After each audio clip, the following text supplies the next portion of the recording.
Welcome to Soccer Down Here's coverage of USL League One. We'll get you squared away for the midweek and the weekend in just a little bit. The anchor leg this week brought to us by the play-by-play voice of North Carolina FC, Dean Linke. He'll go over the big win from this past week with North Carolina FC knocking off Richmond Kickers by the score of 2-1, their first win of the year in their first season in USL League One. We'll talk about the transition, talk about the fans, talk about North Carolina FC as they get ready for the weekend. Let's take a look back at the week that was to get us ready for the week that will be. Starting things off at midweek at Legacy early, Forward Madison had a 2-0 lead, but by the time it was over at 90 minutes, it was a shared result. Greenville, Forward Madison tie it 2.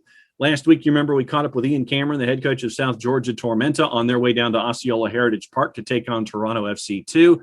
Big Red 2 got a 3-1 win, stopping the recent run of form of South Georgia Tormenta. Once again, Friday night was when North Carolina FC knocked off Richmond Kickers. Saturday, a big day across the board.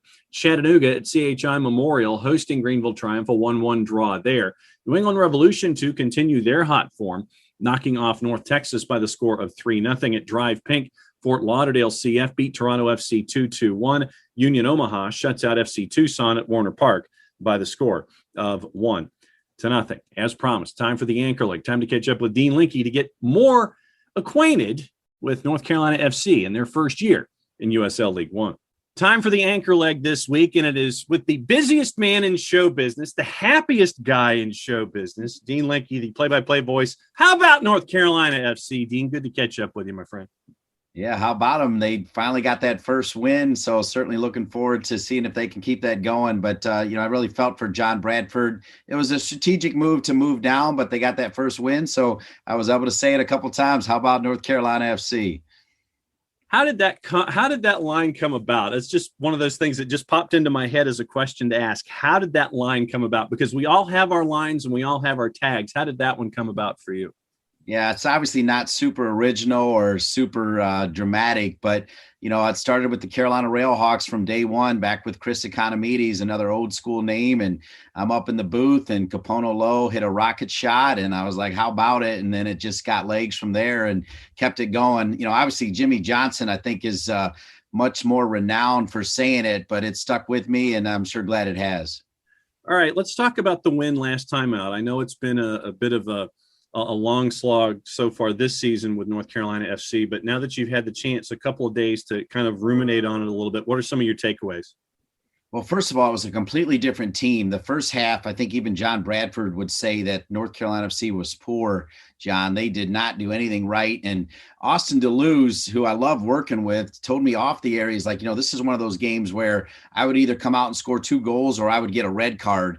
And obviously, he didn't mean that he would do anything bad, but he would show some sort of fight, some sort of fire. And sure enough, the other team got a red card and we came out and we were rolling. We got the 2 goals before the red card. And I think Austin said it best. They have to show some spark. They have to show some heart. And that's what they did. They're a really young team, John. I mean, super young, all of their pros, Nazmi Abadabi, Robbie Crystal, Malik Hamilton, all those guys have been out pretty much the whole season. So they haven't even had enough guys to practice, let alone finish 90 minutes of action. So when it comes to the adjustment from USL Championship down to USL League One, I look at North Carolina FC and it reminds me of some of the other second teams that you and I have had the chance to look at in USL Championship, where second teams, the parent club will take the approach of, okay, we want to have our academy guys in. We want to have our young guys in. We want them to get their sea legs. We want them to get acquainted with the system.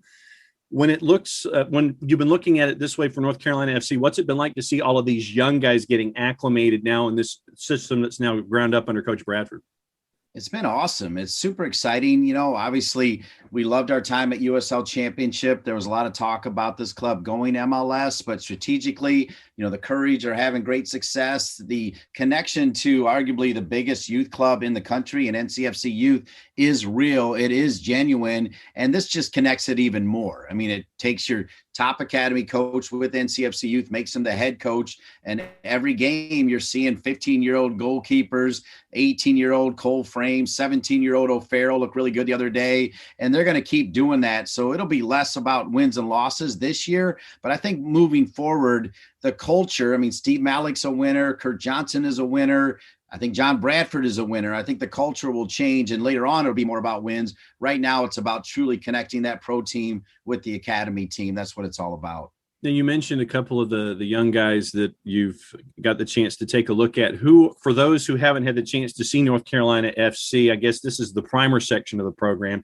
Some of those young standouts, some of the kids that have grown into the season, who are some of those guys that when they duck in and watch you on ESPN Plus or they go to WakeMed to see what's going on, who are some of the folks to put in the spot shadow for you?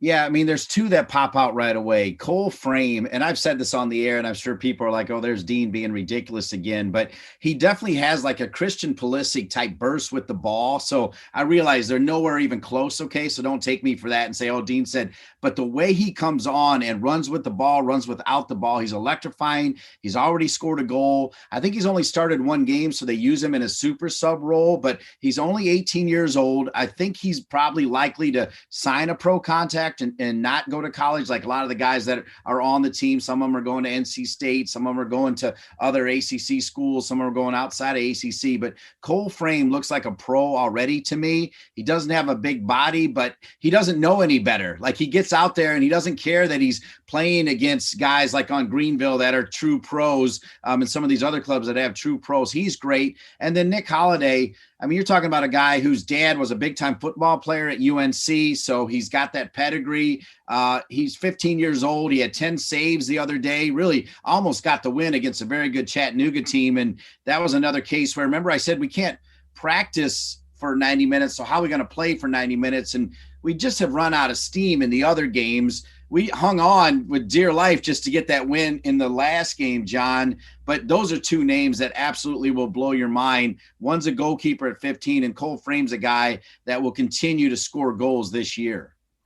When you're looking at a young team and it's about process and it's about growth and it's about advancement of their own play, I mean, there are a lot of different things to look at here when you're talking about young sides. And there are those growing pains, and I mean that both figuratively and literally, when you're talking 15, 16, 17-year-old kids.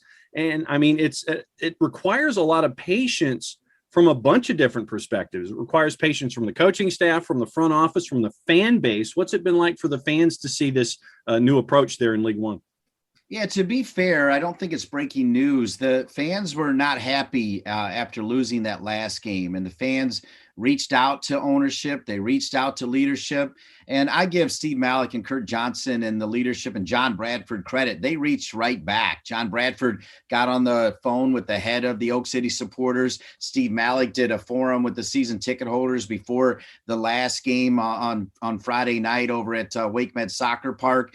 Kurt Johnson also did the same thing. So, yeah, they want to win, and the fans are paying to see a winning team. So there's patience, but then there's not so much patience. And you nailed it when you particularly talked about the fans. I think, though, from where Steve and Kurt and John sit, I think that patience is there. And I think they're going to continue to be patient, as I talked about. Get through this year. And here's the thing, John, there are times where we've got the lead and he still wants to get those youngsters in there, and he puts them in there even under pressure so that they can deal with it. That's real pressure trying to close out games. And we didn't have success until the last one, but he still put them out there. And I admire that, because I think it's part of the strategy of moving down. They've stuck with it. So hopefully that answers your question. The fans weren't loving it, but we didn't back down from it. We addressed it and we got the win. So hopefully they're smiling a little bit more after the big win on Friday. Well, because how can you learn otherwise if you're not put into these situations where, okay, you've got to learn how to manage a lead. You've got to learn how to manage when you hit that wall at, say, 65 or 70 minutes. If you're trusted to be in there for the full 90, how do you push through that wall? How do you get through the bonk and basically keep going through? There are all of these things that you have to learn as a young soccer player and as a young soccer professional. And in the situation that you're currently in, yeah, there are a lot of different things that you have to manage, but I think that I would anticipate that as the season goes along with all of these folks who are getting adjusted, doing all of these things, that the situation in the wins and losses is set to improve because of all those lessons that you learn. Amen. Yeah, amen. It's real life experience. It's no different than being apprentice because you want to be a welder and you start at 15, 16 trying to figure things out, and you actually have to weld something important to make sure that it stabilizes something. I don't know if that's the best analogy, but yeah, I mean, they're just, light the fire and get in there and go and use those experiences, John, with the pressure, and down the road, they've learned how to win, and hopefully they'll keep winning. But, look, we're not going to win 20 games this year. That's a fact, but they're going to get better and they're going to be ready for next year. And I like the plan moving forward. So if you could describe Coach Bradford and his style, both his philosophy and leading into tactics, how would you describe Coach Bradford's philosophy where North Carolina FC is concerned? Yeah, that's a great question. I've really been impressed with John Bradford. And let me just say, even when Dave Sarachan was here, I would often call John Bradford to get a little insight on the academy players, because even when Dave was there, Dave would have the academy players play, and nobody knew him better than John. And I remember telling John last year, you sound like a head coach. You sound like a USL Championship head coach or an MLS head coach, or those are your aspirations. And he's like, I want to lead young men. That's what he wants to do. So whether it's at this level or at a different level, I think the guy's got a bright future. I think tactically, it's hard to know because they haven't been able to have full-sided practices, John. So I think it's still a little bit of time to see what he wants to do tactically. He's followed a lot of what Dave Sarachan did with a 4-1-4-1. Definitely, there are times at home where he'll do a little high pressure, maybe on the road, not as much, and he's got the youth. I think, here's what I will tell you.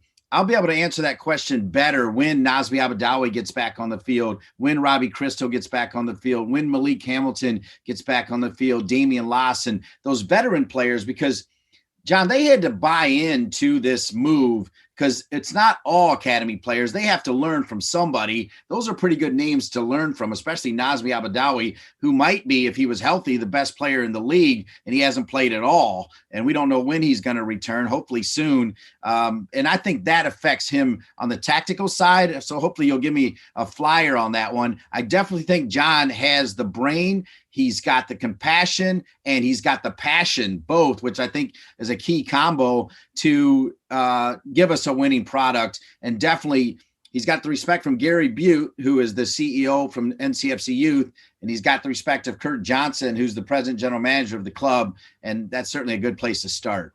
Since you mentioned NCFC Youth, I'll go down that road with you. For those that don't know the footprint, those that don't know what the sport means to that particular part of the state, to the southeast, what does NCFC Youth mean to the fabric of where you are? Oh, it's huge. I mean, including adults in that whole system with NCFC, I think there's over 20,000 registered members. They combined a couple clubs a couple years ago. Dewan Bader, who had a different club, who was a great player at NC State, was a longtime coach. He brought his club over. They added another club outside of Chapel Hill. So I sit right now doing this call with you in Chapel Hill, and NCFC Youth goes beyond Chapel Hill. It goes beyond Wilson, North Carolina. There are kids from Greenville, North Carolina that come up. There are kids all the way from Wilmington that come up. So the footprint is massive for this elite level club that has also then, with the emergence of the Courage, the Courage part of NCFC Youth has also been big time. And you're seeing those girls programs over there with NCFC Youth wearing the NC Courage jersey, also looking fantastic. And man, I don't know how many, I should know this, but the amount of players that they're sending to college, men and women out of NCFC Youth, has got to be amongst the top 5 in the country. What's it been like for you to see this grow and evolve across the board there in North Carolina and there in the Triangle, and see how things have grown, not just from the NCFC side, but with the Courage and everything else? What has it been like for you to see this grow and evolve to where it is now, knowing that road is wide open going forward? It's been incredible. I always say, and you called me the happiest man. I mean, I'm always happy because I have the best seat in the house. And, the NCAA tournament brought the men and women there this year, John. So I think I did 28 games between the men and the women right at Wake Med Soccer Park where both these teams play. And I think because of the structure and the success of the Courage, that made more people excited about the women's NCAA tournament, having all the games there. And then, NCFC, they normally have been competitive. Obviously, this move down changes the dynamic. But when you've got Duke and NC State and Wake Forest, which is always battling not only to win the ACC, but to win a national championship, and you've got the connection where Carlos Samuano and George Kiefer both work for NCFC Youth. And then John Kerr's got the Accelerator Academy going. And then Bobby Muse, who can talk to anybody anytime. I mean, and Campbell's really good, which is outside of the ACC. So, yeah, I mean, it's a great state to be based in. And I think the future is bright. I'm glad that you're paying attention to that, John. I appreciate that. No worries. All right. Now, there's a little time off between now and the next match for North Carolina FC. So I want to get into the rivalries here a little bit. You've kind of parachuted in, but there are still some that have been present from the old days in the USL Championship. Richmond is a part of the process. Greenville Triumph with John Harkes is a part of this process. Chattanooga, down here in our footprint, it's literally you're looking at Tormenta and Greenville and Chattanooga. What's it like to be in this new set of rivalries? And although you got some old dance partners there. Yeah, the old dance partner is Richmond, and I was really impressed with Richmond the first 45, and I felt like, Richmond is a storied franchise. I mean, Kurt Johnson started at Richmond. I don't even think we brought that up. I was thinking about that afterwards. Ken Neal, who's a legendary name in soccer, played a big role in Richmond. Ronnie Pascal, one of the all-time greats. I remember back in the Fox Soccer days, I used to call the USL Championship, whatever the division they were all by myself with a 30-minute pregame show and a 30-minute postgame show, and it seemed like every time I showed up to Richmond, they were winning. And then when the Carolina Railhawks came, John, they had some great games. I mean, tremendous games, battling it out. And Richmond would roll in the big fancy bus with the sleepers. And, the Ukrop family always did it right. So to be able to see them again was incredible. And even more incredible, I think, was that we got a win against Richmond. The other three are new in the sense of, we didn't have any history with them, but man, they're all really good. And, John Harkes is going to get his shot again. I mean, he had Cincinnati winning like crazy, obviously had a fallout. What he's done in Greenville is really special, and I think people need to pay attention to it. I thought for sure he was going to get the DC United job. I was going to say, how do you not call John Harkes if you're DC United? Yeah, I think they did call him, but I don't know how he didn't get it. But you know what? He just put his boots back on, John, and went to work. And then I'm glad that you mentioned Tormenta and Chattanooga.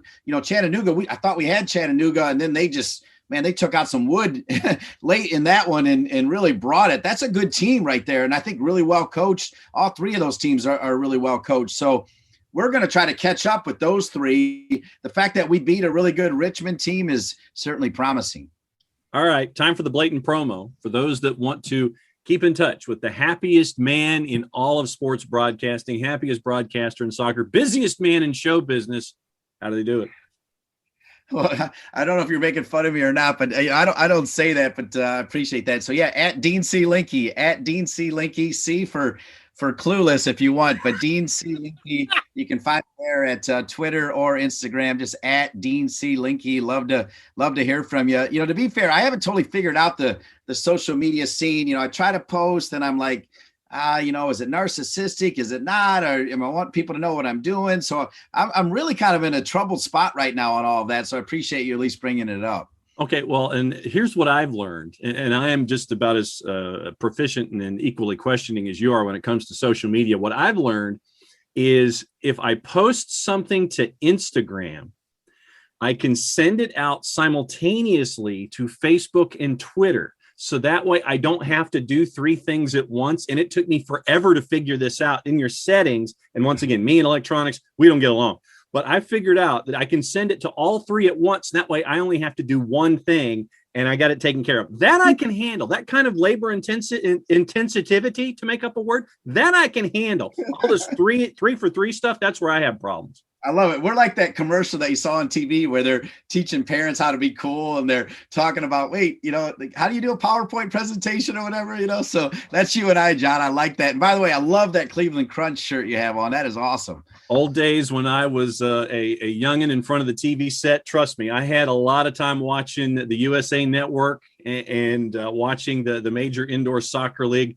And see, now you're having me remember Stevie Jungle, Stan Stomenkovic, Slobo Ilieski, and St. Louis. That's where my brain goes when you have all this kind of stuff. But yeah, give me anything old, dead, obscure. You know me, brother. I'm going to wear it. I love it. I absolutely love it. As always, great to catch up with Dean, and we'll be keeping an eye on what's going on at WakeMed with North Carolina FC this season. Let's get you up to date with the schedule, let you know what's going on, and give you some juice boxes along the way. On Wednesday, June 30th at Breeze Stevens, Forward Madison takes on that very, very tough New England Revolution 2 side, 8 o'clock Eastern. Also at 8 o'clock Eastern, it is part of that 3 in 4 where South Georgia Tormenta are playing Toronto FC 2. That one's at Irk Russell Park at 8 o'clock. Looking at your juice boxes in that one, Forward Madison is a plus 141, courtesy of our friends at Odds Portal. Your draw is a plus 248. New England Revolution 2 is a plus 154. Tormenta at home, a plus 114. Your draw is a plus 240. And Toronto FC 2 is a plus 210. Taking a look at the schedule as we turn the calendar from June to July, Saturday gives you 4 matchups, one more on Sunday, July 4th. At City Stadium, it is Richmond hosting North Texas SC. That one's at 6:30, 8 o'clock Eastern. It is the quick turn for South Georgia Tormenta, but they get 2 games at home in quick succession. North Carolina FC visits Irk Russell Park to take on Tormenta. Union Omaha, 9 o'clock Eastern at Warner Park takes on Chattanooga Red Wolves. Big road trip for the Red Wolves there. And at Keno North at 10 o'clock on Saturday night, FC Tucson hosting Fort Lauderdale CF. Sunday, July 4th at 2 o'clock at Gillette, New England Revolution 2 hosts Greenville Triumph. Let's take a look at the standings as we head into the midweek and the weekend. Union Omaha, they've only lost once in their first 10. They're at 21 points at the top of the ladder. Greenville at 18 points, having played 10 matches. Red Wolves have only played 8. They're at 17, as are Fort Lauderdale CF, and they've played 13 matches. South Georgia Tormenta have played 12. They're at 15, having won 4 in a row before that last loss to Toronto FC 2. And the New England Revolution 2 at 13 points ahead on goal difference and matches played, with Forward Madison and Toronto FC 2 all at 13 points, but Toronto FC 2 have played 11 matches so far. The playoff bar ends at New 2. 9th is Richmond. They're 12 points after 10 matches. 10th is North Texas SC after 11. It was 11 points after 9 matches. FC Tucson is with 9 points, and North Carolina FC is at 4. Give you some of the news and notes going on. Start with the team of the week. North Carolina FC's JT Kamara was named player of the week for his efforts, a goal and an assist in the second half and the 2-1 comeback against Richmond. And also your team of the week, Dylan Castanera at Fort Lauderdale. He is in net. Back line of 4. Max Flick from North Carolina. Luke Singh from Toronto. Juro Toyama from Forward Madison. Ryan Spalding from New 2. JT Kamara is joined by Aaron Malloy of Forward Madison and Jake Brzezinski from New England Revolution 2. In your front 3, Jaden Nelson from Toronto, Greg Hurst from Omaha, Damian Rivera from New England Revolution 2 as well. Looking at your power rankings when it comes to week 13 from our friends at USL League One.com. It is Union Omaha, Chattanooga. Greenville's up 1-3. Tormenta is down 1-4. New England is up 4 spots to number 5. Richmond, Forward Madison, Fort Lauderdale CF up 2 to number 8. Toronto FC 2 down 1 to 9. North Carolina FC is up to number 10. North Texas drops 5 down to number 11. And FC Tucson is 12th. You can also go to USL League One, USLLeagueONE.com, and vote on the goal of the week and the save of the week for week 12. Your candidates for goal of the week: JT Kamara from North Carolina FC, Aaron Malloy from Forward Madison, Luke Singh from Toronto. Malloy did it with a ball that goes in the back of the net for their game against Greenville. JT Kamara for the goal that he scored against Richmond. Luke Singh for his goal off a free kick against Tormenta. And you once again can go to USLLeagueONE.com to vote on the save of the week as well. And your contenders there: Rashid Nuhu from Forward Omaha, Dylan Castanera from Fort Lauderdale CF, and Akira Fitzgerald for Richmond. That is your look at USL League One. Go to USL League One ONE for all the information that you need when it comes to everything going on in USL League One. Thanks to Dean Linke, as always, for hanging out with us to peel back the curtain a little bit on North Carolina FC. Play it safe, everybody. We'll see you next time. Enjoy the games in USL League One. There can be only one.